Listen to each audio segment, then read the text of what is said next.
Magandang umaga pong muli mga kabatang. Update tayo ulit sa Taal Volcano. Alas 8:08 ng umaga.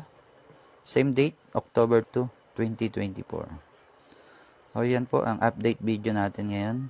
Latest video update sa Taal Volcano. Mas lumakas po ang usok niya kumpara kaninang umaga. At mataas po ang inaabot ng usok nito. So inyo pong papansinin, iisang part lang yung pinaglalabasan ng usok ni Taal Volcano. And so far sa mga nais makita yung update ng PBox ay dalawin nyo lang po yung kanilang Facebook page para makita po yung ating update sa Taal Volcano. Natiling alert level 1 ang ating Taal Volcano mga kabatang.